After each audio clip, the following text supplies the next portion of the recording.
Assalamualaikum warahmatullahi wabarakatuh.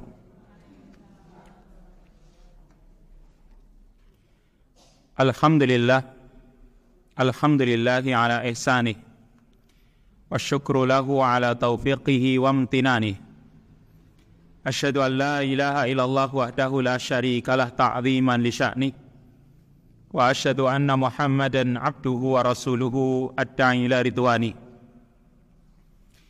Salawatullah wassalamuhu alaihi wa ala alihi wa ashabihi wa man sara ala nahjihi wa ihtada bihadihi wa istanna bisunnatihi ila yaumil qiyamah. Akhwati fiddin, hasanallahu jami'an. Ibu-ibu, akhwat sekalian yang dimuliakan oleh Allah, alhamdulillah, pada kesempatan sore hari ini Allah Subhanahu wa taala masih terus memberikan nikmatnya kepada kita sehingga kita bisa bermajlis kembali mengkaji ayat-ayat Allah dan juga hadis-hadis Rasul-Nya, masih dari kitab Maraqil Izzah wa Muqawwamat As-Sa'adah, dan masih melanjutkan tentang pembahasan fadilatul lisan wa khataruhu ya, wa khuturatuhu, tentang lisan, fadilahnya dan juga bahayanya. Memasuki poin yang keempat, yaitu tentang ma yajibu hifdzul lisani minhu, tentang perkara yang lisan kita harus kita jaga darinya. Berarti perkara-perkara yang lisan kita harus kita jaga dari perkara-perkara tersebut. Sudah dijelaskan pada pertemuan sebelumnya bahwa lisan itu bagaikan senjata yang bermata dua. Satu sisi bisa digunakan untuk kebaikan, tapi di sisi yang lain bisa mengakibatkan kejelekan atau keburukan. Yang ini kadang tidak disadari oleh pemiliknya. Sebagaimana hadis Nabi SAW, wa innal 'abda la yatakallamu bil kalimah min sakhatillah la yulqi laha balan yahwi biha fi jahannam. Sungguh seorang hamba itu dia mengatakan satu kata, tapi satu kata itu min sakhatillah, dimurkai sama Allah. La yulqi laha balan, dia tidak peduli atau dia tidak mempedulikan apa yang dia katakan tersebut. Ternyata yahwi biha fi jahannam, menjerumuskan dirinya ke dalam neraka jahannam. Maka ini yang menjadi penyakit lisan. Ini perkara yang lisan kita harus kita jaga darinya. Di sini dikatakan oleh mu'allif bahwasanya kita harus benar-benar waspada dari penyakit-penyakit lisan, dari ketergelinciran lisan kita atau jatuhnya lisan kita itu. Maka kita harus menjaga dari segala sesuatu yang akan memperjelek, memperburuk diri kita karena sebab lisan. Perkara yang akan menimbulkan mudarat pada agama kita, dunia kita, akhirat kita. Ini yang harus kita jaga terutama dari segi lisan. Maka sekarang perkara apa saja yang lisan kita harus kita jaga darinya? Yang pertama yaitu hifdzuhu minat takallumi bi kalimatil kufr. Yaitu kita harus menjaga lisan dari mengucapkan kata-kata kufur. Kita harus jaga diri kita, jangan sampai lisan kita itu mengucapkan kalimat yang berisi kekufuran, terutama kufur akbar. Karena kufur akbar ini bisa mengeluarkan seorang dari Islam. Bisa dikatakan orang itu kafir ketika dia mengucapkan kata-kata yang isinya kekafiran. Contoh, orang itu mengolok-olok Allah, mengolok-olok agamanya, mengolok-olok ayatnya, mengolok-olok Rasulnya, bahkan mengolok-olok orang-orang yang beriman karena sebab agama Allah, maka itu bisa menyebabkan kekufuran. Seperti yang Allah Subhanahu wa taala terangkan tentang salah seorang munafik yang ada dalam surat At-Taubah ayat yang ke-65 dan 66, yaitu seorang munafik yang ikut perang dengan Rasul ketika perang Tabuk. Dalam perjalanan, ini kisah yang ma'ruf, dalam perjalanan orang munafik ini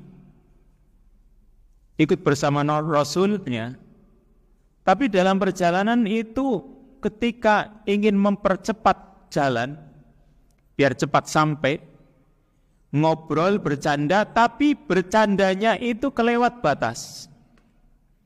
Karena sampai menganggap Rasul SAW dan para sahabat itu orang-orang yang hanya mikiri perut. Dan kalau ngomong dusta, dan kalau berperang mereka tidak berani maju. Ini orang menghina Rasul dan para sahabat. Dan ini adalah bentuk istiza, bentuk mengolok-olok yang ini masuk kepada tingkatan kekafiran.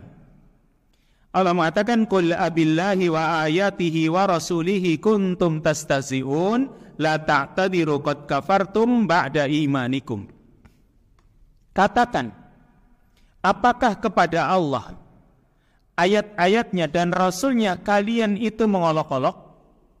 La ta'tadiru, janganlah kalian itu meminta maaf, atau kalian tidak usah meminta maaf. Qad kafartum ba'da imanikum, kata Allah, sungguh kalian telah kafir sesudah keimanan kalian. Ini satu contoh nih. Kalimat yang kelihatannya orang ketika mengucapkannya, dia menganggap hal yang sepele, ternyata membuat pelakunya kufur, keluar dari Islam. Yang ini digambarkan oleh Allah Subhanahu wa taala dalam surat Ibrahim. Kalau kalimat yang baik, yaitu kalimat la ilaha illallah, digambarkan seperti pohon yang baik, yang akarnya menghunjam ke tanah, lalu batangnya menjulang ke langit, dan buahnya datang setiap saat. Itu kalau kalimat yang baik, contohnya kalimat la ilaha illallah. Tapi sekarang sebaliknya, kalimat yang jelek, dan ini ada termasuk kalimat kekufuran, Allah gambarkan di ayat yang ke-26 dari surat Ibrahim, wa masalu kalimatin khabisatin kasyajaratin khabithatin ijtuthat min fawqil ard ma laha min qarar. Wa masalu kalimatin khabisah, dan perumpamaan kalimat yang kotor, atau yang dimaksud adalah kalimat kufur. Kasyajaratin khabisatin ijtuthat min fawqil ard, seperti pohon yang jelek yang tercabut dari permukaan bumi ini. Malaha min qarar, yang dia tidak lagi bisa tegak. Ini gambarannya ya. Berarti ketika orang mengucapkan kalimat-kalimat yang penuh dengan kekafiran, maka kalimat itu enggak ada manfaatnya, justru akan menimbulkan mudarat bagi pelakunya. Ini kalau kalimatnya berupa kalimat kufur, dan kufurnya kufur akbar. Kufur besar tadi menjadikan pelakunya keluar dari Islam, dianggap dia murtad. Padahal cuma karena sebab ucapan. Ini contohnya tadi, seorang munafik di zaman Rasul SAW, dia mengucapkan kata-kata sampai menghina Rasul. Yang namanya penghinaan kepada Rasul itu menyebabkan pelakunya kafir. Sekarang kalau Rasul itu dihina, terus otomatis ajarannya juga dihina, kan gitu. Terus berarti dia nggak suka dengan Islam. Nah, kalau orang sudah tidak suka dengan Islam, ya berarti dia kafir, kan gitu. Ini kalau kalimatnya adalah kalimatul kufur, kalimat yang mengandung kekafiran. Tapi ada juga yang di bawah itu, yaitu kufurnya masih kufur asghar. Kalimat kufur tapi kufur asghar, yang berarti masih di bawah kekafiran dan belum sampai pelakunya dikatakan keluar dari Islam. Contoh, orang bersumpah dengan selain Allah. Dia bersumpah dengan selain Allah, maka hukumnya, kata para ulama, itu hukumnya kufurnya kufur asghar, atau syiriknya syirik kecil. Atau contoh yang lain yang kadang-kadang orang juga tidak menyadari ketika dia mengatakan laula fulan, untung ada fulan. Untung ada si A, kalau enggak tadi si B mati kalau enggak ditolong sama A. Nah, itu kalimat yang seperti itu kan biasanya orang mengucapkannya hal yang kelihatannya menganggap sepele gitu. Padahal itu dalam Islam itu dikategorikan termasuk syirik asghar. Dan dosanya lebih besar daripada dosa-dosa besar. Atau orang mengucapkan Masya Allah wa sya'a fulan, kehendak Allah dan kehendak fulan, itu juga termasuk kufur asghar. Yang tadi orang itu sering tidak menyadari kalau itu adalah ucapan kufur. Makanya kita harus pelajari gitu. Kita harus pelajari tentang masalah keimanan dan lawannya, yaitu kesyirikan. Kita harus pelajari, oh ini ada kalimat-kalimat yang kalau terucap ini bisa keluar dari Islam. Oh ini kalau terucap mungkin tidak keluar dari Islam, tapi ini termasuk kufur gitu. Itu yang harus kita ketahui, jangan sampai dalam kehidupan kita tanpa kita sadar terucap kata-kata kufur lalu akan menjadi penyesalan bagi kita nanti di akhirat. Sama seperti kemarin sudah kita terangkan.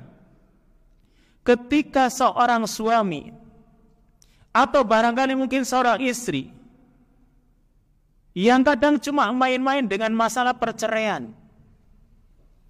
Ya mungkin saja karena marah gitu kan. Misalnya bisa saja dari istrinya marah minta diceraikan, suaminya langsung ngomong juga cerai misalnya. Terjadi perceraian seperti itu. Lalu itu terjadi berulang-ulang. Orang gak sadar bahwasanya itu kalimat yang berbahaya gitu. Meskipun belum sampai pada tingkatan kufur, tapi ini juga berbahaya. Ini yang pertama, hifdzuhu minat takallum bi kalimatil kufr. Menjaga lisan kita dari mengucapkan kata-kata yang mengandung kekafiran. Ini pertama. Lalu yang kedua, hifdzuhu min qauliz zur. Menjaga lisan dari ucapan dusta atau persaksian palsu. Dan juga menjaga lisan dari tenggelam dalam kebatilan dan kedustaan. Karena yang namanya persaksian palsu atau persaksian yang dusta itu termasuk dosa besar. Karena Nabi SAW mengatakan, Ala unabbi'ukum bi'akbaril kabair. Maukah kalian kuberitahukan tentang dosa-dosa besar yang paling besar? Sampai Nabi menanyakan kepada para sahabat 3 kali. Ya, maukah kalian kuberitahukan tentang dosa-dosa besar yang paling besar? Maka Rasulullah SAW akhirnya menerangkan. Pertama, al-isyraku billah, syirik kepada Allah. Yang kedua, wa'uququl walidain, durhaka kepada kedua orang tua. Lalu sambil duduk bersandar beliau mengatakan yang ketiga, ala wa qauluz zur. Ketahuilah termasuk dosa-dosa besar yang paling besar yaitu ucapan yang dusta atau persaksian yang dusta. Sampai Nabi mengucapkan kalimat yang ketiga ini beliau ulang-ulang terus. Sehingga perawi hadis yang mendengar Nabi SAW itu mengucapkan berulang-ulang mengharapkan seandainya Nabi itu diam. Karena itu diulang-ulang. Maka perhatikan dalam hal ini. Kita hidup di zaman di mana semua sektor itu penuh dengan kedustaan. Coba, kehidupan kita, hampir semua sektor kehidupan itu penuh dengan kebohongan dan kedustaan. Dalam perdagangan seperti itu. Barangnya kelihatan dari luar, kelihatannya bagus, dalamnya beda dengan luarnya.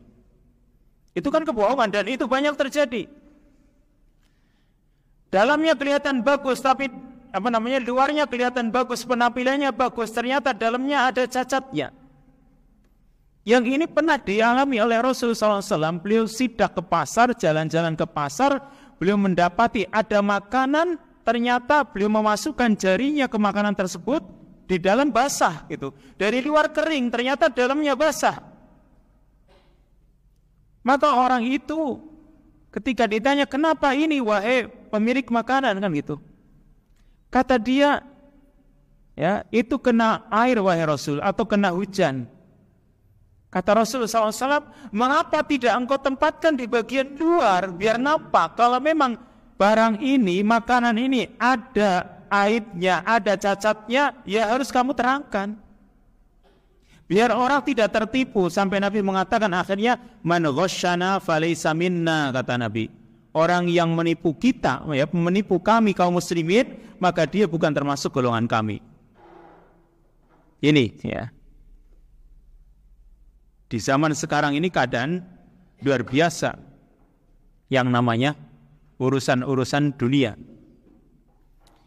Apalagi dalam persidangan ini, ya. Apalagi dalam persidangan di pengadilan-pengadilan yang sekarang ini banyak sekali terjadi.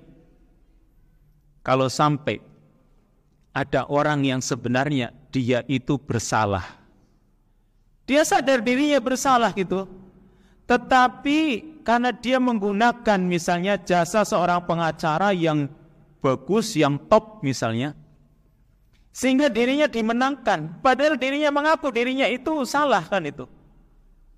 Maka sampai Nabi SAW mengancam. Beliau bersabda, innakum takhtasimuna ilayya wa la'alla ba'dukum ayyakuna alhana bihujjatihi min ba'd fa'aqdi lahu ala nahwi mimma asma'u minhu faman qata'tu lahu min haqqi akhihi syai'an fala ya'khudhu fa innama aqta'u lahu bihi qit'atan minan nar. Kata Nabi SAW, sesungguhnya kalian itu takhtasimuna ilayya, kalian mengadukan perkara kalian kepadaku. Dan barangkali, kata Nabi, mungkin sebagian kalian itu lebih pandai dalam bicara dengan hujahnya dibanding yang lain. Kan bisa saja sebenarnya dia kalah, atau sebenarnya dia yang bersalah, tapi karena pandai bersilat lidah, apalagi misalnya pengacara yang handal, ya, pengacaranya yang sudah skupnya nasional misalnya, bahkan internasional misalnya. Lalu karena pandainya pengacara itu bicara, akhirnya yang tadinya harusnya dikalahkan dimenangkan. Kata Nabi, fa'aqdi lahu ala nahwi mimma asma'u minhu. Aku putuskan perkara sesuai dengan keadaan yang aku dengar. Maka faman qata'tu lahu min haqqi akhi. Barang siapa yang aku berikan kepadanya dari hak saudaranya sesuatu, ya. Barang siapa yang aku menangkan dia, aku berikan hak yang sebenarnya hak itu adalah hak saudaranya. Kata Nabi, fala ya'khudhu, janganlah dia mengambil tersebut. Ya, jangan dia mengambil yang bukan haknya tersebut. Kalau dia mengambil, innama aqta'u lahu bihi qit'atan minan nar. Itu sama saja aku berikan kepadanya potongan dari bara api neraka. Jadi kalau kita itu merasa diri kita itu memang bersalah, ya kita harus jangan membuat kedustaan-kedustaan. Ini dosanya besar ini. Ancamannya berat. Sampai di sini, ya, di hadis ini tadi, orang itu diibaratkan seperti mengambil bara api neraka. Padahal itu bukan haknya ketika di dunia ini. Tapi karena kebohongannya atau tadi pandai bersilat lidah, akhirnya musuhnya dikalahkan, dirinya menang. Padahal dirinya yang bersalah. Ini yang kedua, ya. Menjaga lisan itu dari ucapan yang dusta atau persaksian yang palsu. Lalu yang ketiga, hifdhuhu minas sukhriyah wal lamas wal hams wat tanabus bil alqab. Yang ketiga yaitu menjaga lisan dari mengolok-olok, mencela, mencaci maki, serta panggil-memanggil dengan julukan-julukan yang jelek. Yang ini terangkum dalam surat Al-Baqarah ayat yang ke-11. Ya ayyuhalladzina amanu la yaskhar qaumun min qaumin asa ayyakunu khairan minhum wala nisa'um min nisa'in asa ayyakunna khairan minhun wala talmizu anfusakum wala tanabasu bil alqab bi'sal ismul fusuqu ba'dal iman wa man lam yatub fa ulaika humudz zalimun. Kata Allah Subhanahu wa taala, ya ayyuhalladzina amanu, hai orang-orang yang beriman, la yaskhar qaumun min qaumin, janganlah suatu kaum mengolok-olok sekelompok kaum yang lain. Kenapa? Asa ayyakunu khairan minhum, barangkali orang-orang yang diolok-olok itu tadi itu lebih baik dibanding orang yang mengolok-olok. Sebaliknya, wala nisa'um min nisa'in, sekelompok wanita juga tidak boleh mengolok-olok sekelompok wanita yang lain. Asa ayyakunna khairan minhun, karena barangkali wanita-wanita yang diolok itu lebih baik daripada yang mengolok-olok. Wala tanabasu bil alqab, bahkan Nabi SAW, Allah Subhanahu wa taala melanjutkan, jangan kalian itu juga memanggil dengan julukan yang jelek. Wala talmizu anfusakum wala tanabazu bil alqab, jangan kalian cela diri kalian dan jangan memanggil dengan julukan yang jelek. Allah memberikan alasan, bi'salismul fusuqu ba'dal iman, karena sejelek-jelek nama, yaitu nama yang fasik sesudah keimanan. Namanya sudah bagus, diganti dengan nama yang jelek. Ini namanya orang lebih suka kembali kepada kefasikan daripada keimanan. Makanya insya Allah orang itu ketika menamai anaknya itu dengan nama yang bagus, jangan diganti. Kalau sudah bagus jangan diganti, apalagi gantinya yang lebih jelek. Maka itu termasuk tanabusu bil alqab, memanggil ya dengan julukan-julukan yang jelek. Yang Allah Subhanahu wa taala sampai mengancam, wailul likulli humazatin lumazah, ini dalam surat Al-Humazah. Wailul likulli humazatin lumazah, kecelakaan besar, wail ya, bagi setiap pengumpat serta lumazah, orang yang mencela. Kecelakaan besar bagi pengumpat dan pencela. Apa bedanya humazah dengan lumazah? Ya. Yang kedua-duanya diancam oleh Allah Subhanahu wa taala. Kecelakaan besar bagi humazah dan lumazah.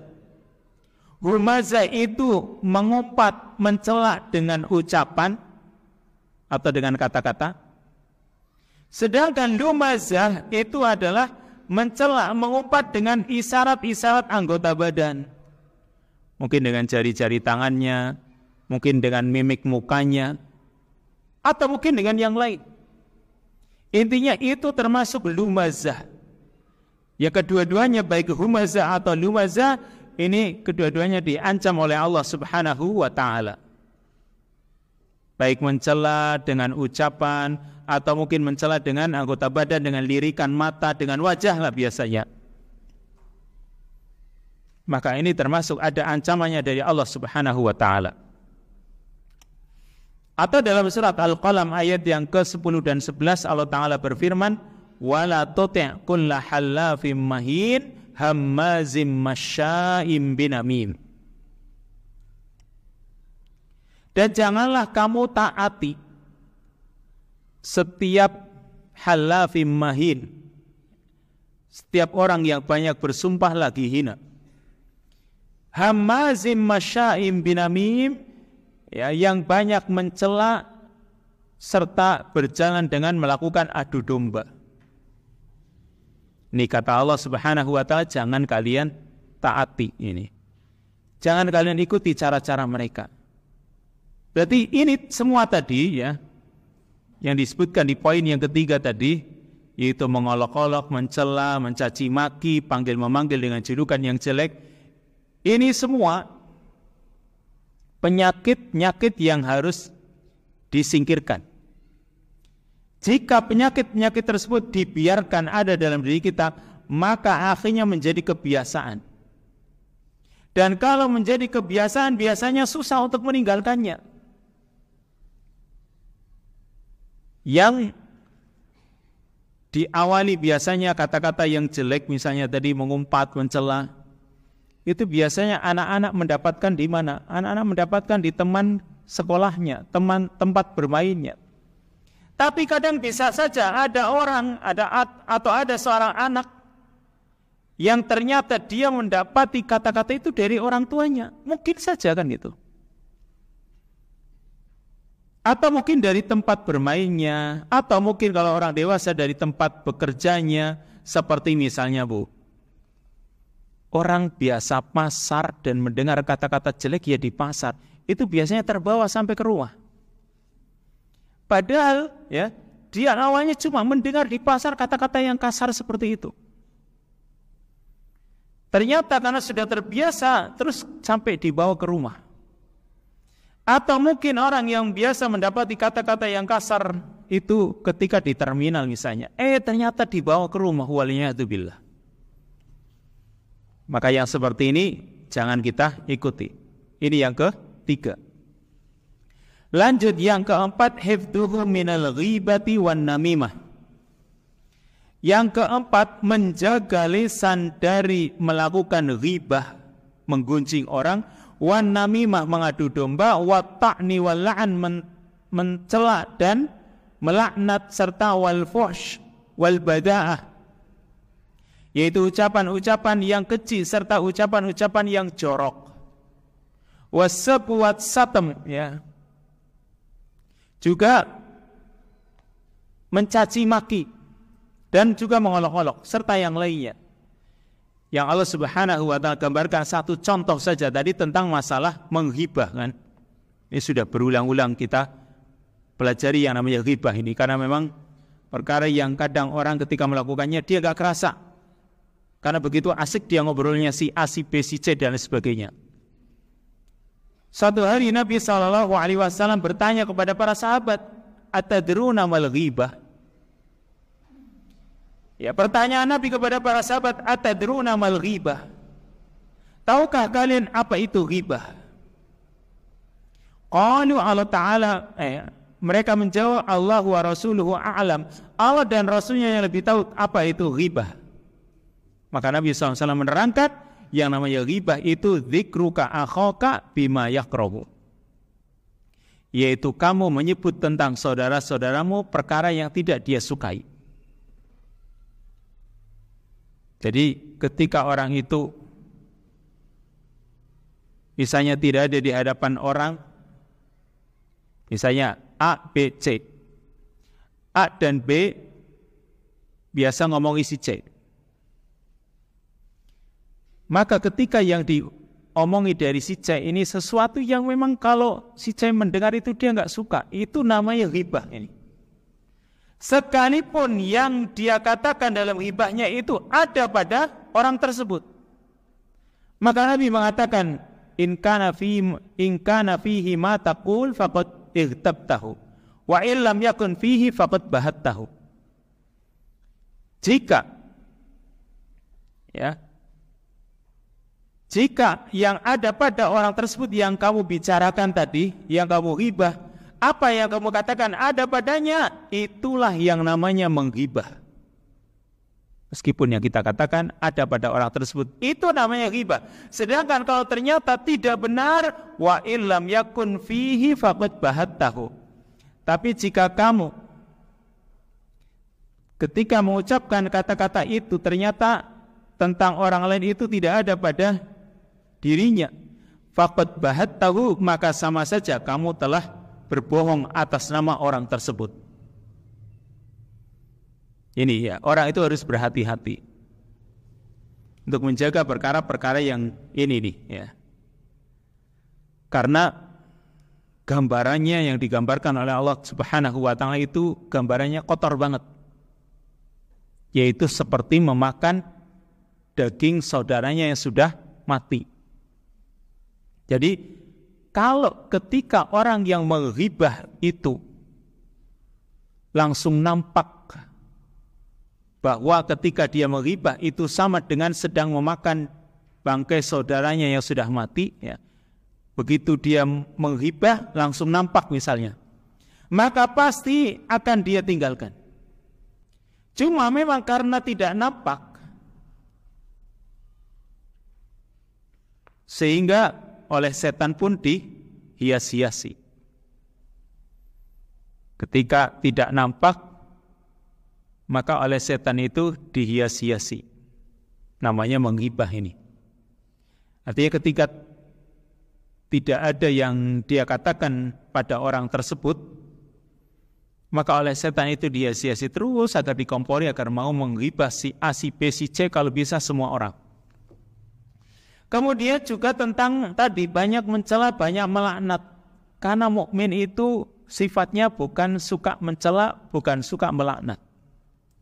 Kata Nabi, laisal mu'min bitta'an walal la'an walal fahish walal badi. Seorang mukmin itu bukanlah orang yang suka mencela, bukan pula orang yang suka melaknat, bukan pula orang yang suka mengucapkan kata-kata yang keji serta kata-kata yang jorok.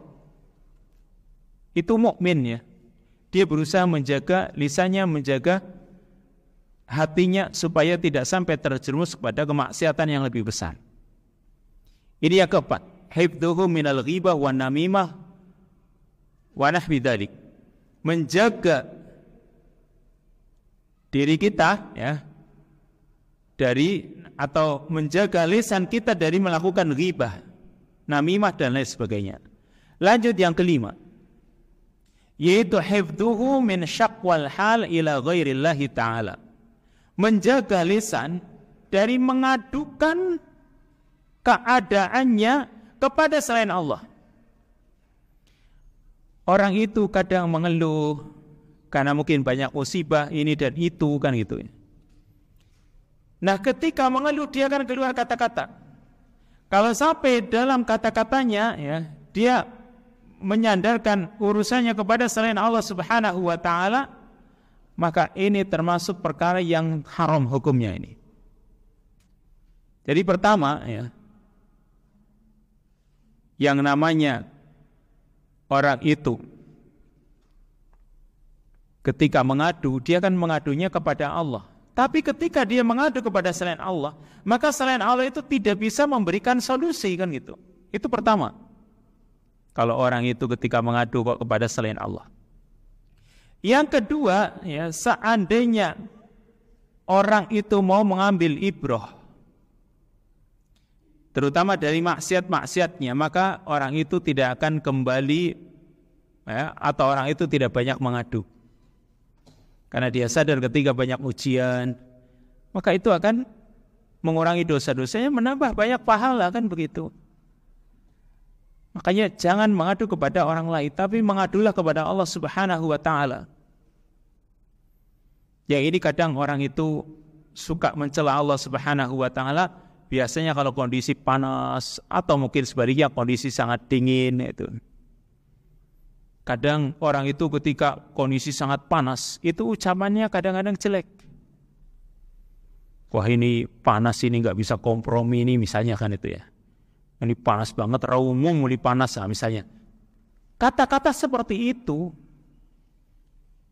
maka itu perkara yang terlarang dalam Islam.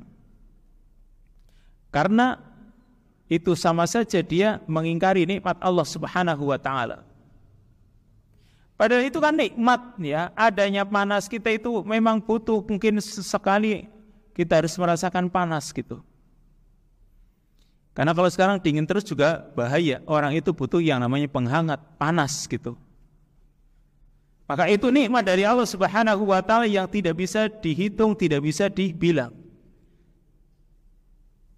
Kemudian juga dikhawatirkan ketika tadi dia mencela panas, mencela waktu siang misalnya, itu termasuk di antara penyebab orang itu menyebabkan atau orang itu mencela masa.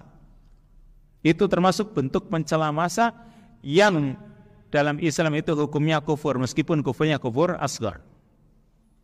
Karena itu nikmat dari Allah Subhanahu wa taala, jangan dicela.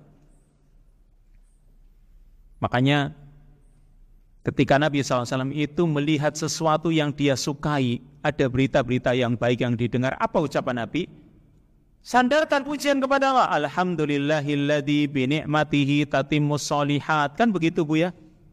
Jenengan ketika mendengar berita baik yang kita merasa senang gitu, maka kita ucapkan alhamdulillahilladzi bi ni'matihi tatimmus sholihat.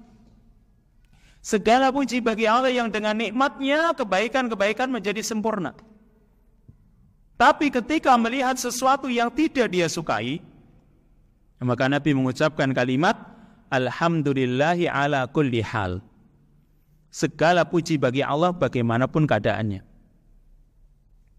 Jadi kalau kita itu mendapatkan musibah, yang itu semua dari Allah Subhanahu wa ta'ala, maka kita berharap kebaikan dari musibah tersebut. Makanya tadi doanya Alhamdulillahi ala kulli hal. Segala puji bagi Allah bagaimanapun keadaannya. Tetap kita memuji Allah Subhanahu wa ta'ala. Terutama di sini ketika orang itu melihat sesuatu yang baik dan bagaimana ketika melihat sesuatu yang jelek. Makanya tadi seorang muslim itu harus benar-benar mensikapi hidup ini dengan positif. Kalau mendapatkan nikmat, ya dia suruh bersyukur. Kalau ternyata dia mendapatkan musibah, ya, dengan misalnya dia fakir dalam kehidupannya, orang yang mendapatkan musibah seperti itu harusnya dia hadapi dengan sabar, kan begitu. Ketika mendapatkan nikmat harus dihadapi dengan syukur. Itulah seorang mukmin yang Nabi SAW memuji bagaimana sikap mukmin. Ajaban li amril mukmin, inna amrahu kullahu lahu khair, kata Nabi. Aku kagum dengan urusan seorang mukmin karena ternyata segala urusannya itu baik. Yaitu apapun yang dihadapi seorang mukmin, dia akan mengambil ibrah. Itu mukmin yang sebenarnya. Maka sekarang kan dalam hidup kan hanya menghadapi dua hal, yaitu perkara yang kita sukai atau kedua perkara yang tidak kita sukai. Kan cuma dua hal itu dalam hidup ini. Maka kalau kita itu menghadapi sesuatu yang tidak kita sukai, ya, maka suruh sabar. Tapi ketika mendapati sesuatu yang kita sukai, kita disuruh bersyukur. Jangan mengeluh kepada manusia, tapi mengeluhlah, boleh mengeluh kepada Allah Subhanahu wa ta'ala. Karena kalau kita mengeluh kepada Allah, itu menunjukkan kita masih merasa butuh dengan Allah Subhanahu wa ta'ala. Ini yang kelima. Hifduhu min syakwal hal ila ghairillahi ta'ala. Menjaga lisan kita ini dari mengeluh, mengadukan keadaan diri kita kepada selain Allah ta'ala. Selanjutnya yang keenam, yaitu hifduhu minal qili wal qal. Menjaga lisan dari istilah al-qili wal qal. Al-qili wal qal arti asalnya yaitu ketika mendengar berita dia langsung sampaikan, mendengar berita langsung disampaikan. Ini namanya orang seperti copy paste, mendengar berita langsung tempel terus diberitakan kepada yang lain. Ini namanya al-qili wal qal. Atau dengan kata lain, ngegosip. Berarti berita yang belum dipastikan kebenarannya, ini namanya al-qil. Lalu setelah dia dapatkan beritanya, dia langsung sampaikan, ini dosa besar ini. Belum dia cari kebenaran ucapan tersebut, lalu dia langsung katakan kepada orang lain, maka ini tadi dikatakan itu termasuk al-qili wal qal. Wa naqlu syai'ati wal akhbar, serta menebarkan isu-isu dan berita-berita. Dan juga al-haud, merenungi, mendalami sesuatu yang tidak ada manfaatnya, baik berupa kalamullah, ya, serta kesalahan-kesalahan yang ada. Makanya kita itu berusaha menjaga diri kita, jangan kalau dengar berita langsung sampaikan, dengar berita sampaikan. Tidak, kita cerna dulu. Lalu kita motivasi diri kita, ini manfaat atau tidak kalau saya sampaikan, kan begitu. Sehingga Nabi SAW memberikan nasihat kepada kita di sini. Nasihat yang pertama, Nabi SAW mengatakan, man kana yu'minu billahi wal yaumil akhir falyaqul khairan aw liyasmut. Barang siapa beriman kepada Allah dan hari akhir, maka hendaklah dia mengucapkan kebaikan, atau kalau tidak hendaklah diam. Ini berarti ini hadis yang pertama ini. Barang siapa yang beriman dengan keimanan sempurna, di sini man kana yu'minu billahi wal yaumil akhir, berarti maksudnya barang siapa yang beriman kepada Allah dengan iman yang sempurna. Ini kalimat man kana yu'minu billahi wal yaumil akhir. Kemudian yaitu berupa keimanan kepada hari akhir. Man kana yu'minu billahi wal yaumil akhir, ini kalimatnya nih. Maka jika memang yang aku ucapkan ini benar, ya. Jika memang yang akan aku ucapkan ini benar, maka kebaikan-kebaikan akan didapatkan, yaitu dengan mendapatkan banyaknya pahala ketika orang yang mengucapkan kata-kata yang mau dia ucapkan itu adalah kata-kata yang benar. Maka dari itu kita itu jangan langsung telan mentah-mentah istilahnya. Jika belum jelas, ya, belum jelas sisi kebaikannya, maka hendaklah diam ini. Solusi dari Nabi SAW, falyaqul khairan aw liyasmut. Hendaklah dia ucapkan kalimat yang baik, atau kalau tidak hendaklah dia diam. Apalagi jelas ya, kalau memang kata-kata itu adalah tidak jelas, apalagi jelas itu tidak halal untuk diucapkan misalnya, maka kita itu harus menahan diri. Kata Allah, ma yalfidhu min qaulin illa ladaihi raqibun atid. Tidak ada satu ucapan yang terucap kecuali padanya ada malaikat yang selalu raqibun atid, selalu mengawasi dan selalu hadir. Maka di sini bagi orang yang mengaku keimanannya keimanannya itu kuat, hendaknya dia mengucapkan kata-kata yang baik, atau kalau tidak hendaklah dia diam. Lalu hadis yang kedua, innallaha kariha lakum salasan qila wa qala wa kathratu su'al wa ida'atul mal. Sesungguhnya Allah itu tidak menyukai, berarti Allah membenci 3 perkara dari kalian, yaitu qila wa qala. Mendengar berita lalu dikatakan, ini namanya penyakit qila wa qala. Yang kedua, wa kathratu su'al, banyak bertanya yang menyebabkan orang itu akhirnya berat dan tidak jadi mengamalkan apa yang menjadi keinginannya tadi karena merasa berat. Ini karena banyak tanya. Serta ida'atul mal, yaitu menyia-nyiakan harta. Ini 3 hal ini. Ngegosip atau qila wa qala, mendengar lalu dikatakan atau copy paste. Lalu yang kedua, kathratu su'al, banyak bertanya. Serta yang ketiga, ida'atul mal, menyia-nyiakan harta. Dan Nabi SAW mengatakan, min husni islamil mar'i tarkuhu ma la ya'ni. Termasuk baiknya Islam seseorang ketika dia meninggalkan sesuatu yang tidak manfaat. Kalau ini tidak manfaat, ya harus kita tinggalkan. Da' ma yaribuka ila ma la yaribuk. Tinggalkan sesuatu yang meragukanmu menuju sesuatu yang tidak meragukanmu. Lalu dikatakan, lau kana al-kalamu min fiddah lakana sukutu min dhahab. Seandainya ucapan itu terbuat dari perak, berarti lisan itu ya berasal dari berasal dari emas ya. Lau kana al-kalamu min fiddah lakana sukutu min dhahab. Seandainya ucapan itu terbuat dari perak atau dihukumi terbuat dari perak, lakana sukutu min dhahab, pastilah yang namanya diam itu termasuk emas. Karena memang itu dituntut bagi orang itu untuk lebih baik diam kalau kita itu tidak mengetahui ilmunya. Dan masih banyak contoh-contoh yang lain, atau termasuk di sini adalah penyair mengatakan, ada beberapa bait syair ini. Ada penyair mengatakan, wala inna timta ala sukutika marratan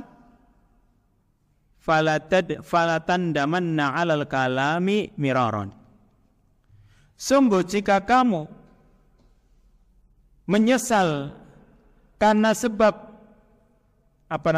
diammu ya, sungguh kamu menyesal karena sebab diammu itu sekali penyesalan. Faltandamanna alal kalami miraron. maka hendaknya dia menyesal karena sebab bicara dan menyesalnya berkali-kali. Kalau orang menyesal karena diam, paling menyesalnya cuma sekali. Tapi kalau menyesal karena bicara, itu biasanya menyesalnya itu berkali-kali. Lalu ada juga penyair yang lain mengatakan, Inna taqas safihu fala tujibhu fa khairun min ijabatihi sukutu. Jika orang yang bodoh itu berbicara denganmu, maka jangan kamu penuhi ucapannya tadi. Fa khairun min ijabatihi sukutu, maka jawaban yang terbaik untuknya yaitu diam. Ini kata penyair ini yang dijadikan sebagai syahid dalam hal urusan menjaga lisan kita. Lalu berikutnya poin yang kelima, yaitu bainal lisani wa wasailil i'lam, antara lisan dan sarana-sarana informasi atau media-media sosial, apalagi di zaman sekarang ya. Apa hubungannya di sini antara lisan dan sarana-sarana informasi? Tadi sudah dijelaskan di awal bahwa lisan ini tadi punya pedang yang bermata dua, bisa bermanfaat, bisa menimbulkan mudarat. Dan perkara yang menjadi manfaat-manfaatnya ya, dan juga perkara-perkara yang akan menimbulkan mudarat kepadanya, serta menjelaskan kewajiban kita untuk memuraqabah lisan kita ya, dari perkara-perkara yang akan menimbulkan mudarat pada diri kita. Maka di sini kita harus menjaga lisan kita, karena lisan tadi ya bisa digunakan untuk kebaikan, tapi lisan juga bisa digunakan untuk kejelekan. Nah, kita harus perhatikan di sini, terutama yang kaitannya dengan sarana-sarana informasi. Apalagi yang namanya sarana-sarana informasi sekarang kebanyakan berada di situs-situs kan gitu ya, atau berada di jaringan-jaringan pengetahuan atau sarana-sarana komunikasi atau menebarkan ilmu yang lain.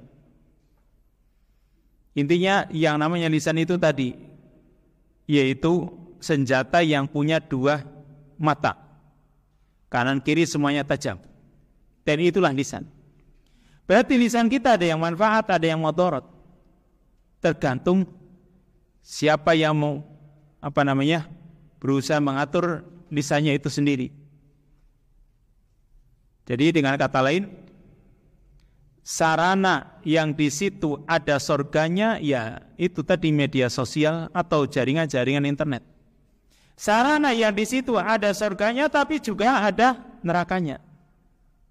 Ini sarana-sarana informasi ya. Di situ ada surga, di situ juga ada neraka. Tinggal kita gunakan untuk apa ini yang namanya sarana-sarana yang untuk menyambung lidah kita, lisan kita. Makanya wajib di sini bagi setiap muslim untuk bermuamalah dengan sarana-sarana ini. Wajib berhati-hati, mengambil faedah darinya yang terbaik atau yang baik-baik saja. Menjauh dari perkara-perkara yang akan menebarkan racun-racun dalam kehidupan ini.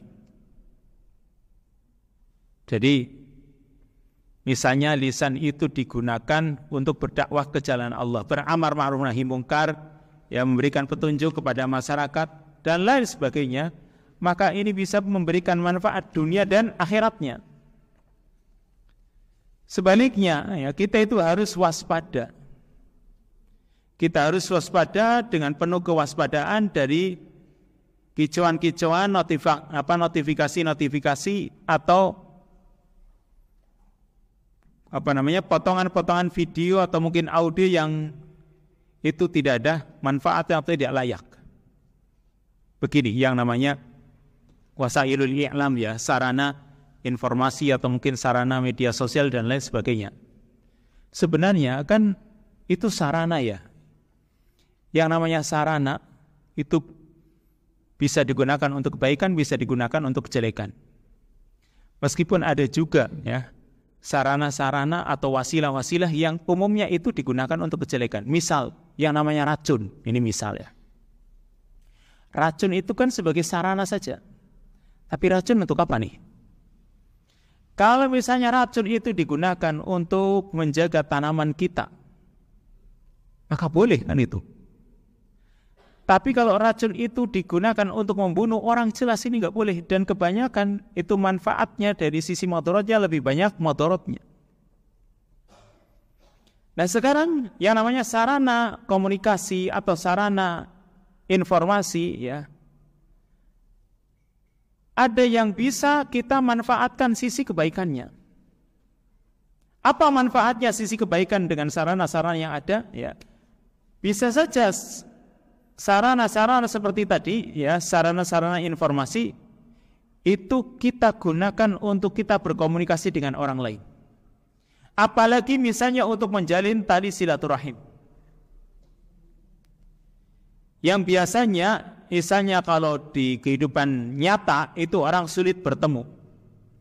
Maka bisa saja dengan sarana informasi atau tadi media sosial dia bisa ketemu dengan kerabatnya, maka terjalinlah silaturahim. Ini berarti karena orang itu bisa memanfaatkan, ya, sarana-sarana informasi yang ada, karena itu wasilah. Atau misalnya sarana-sarana itu untuk sarana pengetahuan kita atau pendidikan, kan bisa saja. Sehingga dengan adanya sarana media sosial yang ada, pengetahuan itu jadi mudah didapat. Apalagi bagi anak-anak sekolah. Anak-anak dewasa atau orang-orang dewasa saja mereka bahkan kadang-kadang jadi orang tua masih butuh adanya ini tadi. Sarana pendidikan, pengetahuan bagaimana biar lebih cepat misalnya, kan gitu. Atau sarana untuk menyatukan umat ini. Sarana yang baik manfaatnya digunakan untuk menyatukan umat. Dengan merasa orang satu negara, satu Tuhan, ya, atau kita merasa satu agama, satu Tuhan, satu kitab. Lalu bisa saling membantu, saling menolong satu sama lain. Ini yang namanya orang harus berhati-hati, terutama dengan perkara-perkara yang banyak beredar di zaman sekarang. Ingat, ya, kalau kita itu melakukan sesuatu yang itu tadi menjerumuskan kepada kebinasaan, itu nanti kita akan ditanya oleh Allah Subhanahu wa taala di hari kiamat. Karena semua itu sudah tercatat. Kata Allah, wa inna alaikum lahafidin kiraman katibin. Sungguh di atas kalian itu ada malaikat-malaikat yang menjaga, yang mencatat, kiraman katibin, ya. Yang mereka itu malaikat-malaikat yang mulia yang selalu menulis. Ini ada di dekat kita, mereka selalu mencatat apa yang kita lakukan. Makanya kalau sekarang tadi melakukan kejelekan, ya kita harus menjaga diri kita. Yang terakhir sekarang, ya, yang terakhir diantara wasiat yang terpenting yang mu'alif ingin sampaikan dalam urusan menjaga lisan ini atau dalam urusan nikmat lisan ini. Apa wasiat beliau? Yang pertama, al-bu'du 'anid dukhul fi majalis siyasah. Nih, orang ketika ingin agamanya itu baik, agamanya itu lurus, orang itu berusaha menjauh dari yang namanya urusan-urusan politik, apalagi politik praktis ini.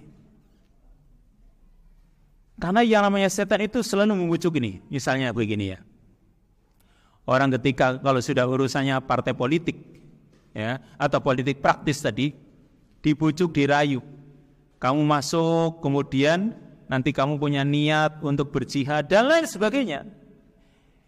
Iming-imingnya manis luar biasa. Setan itu ketika membujuk, merayu kita supaya kita itu terjun ke dunia politik.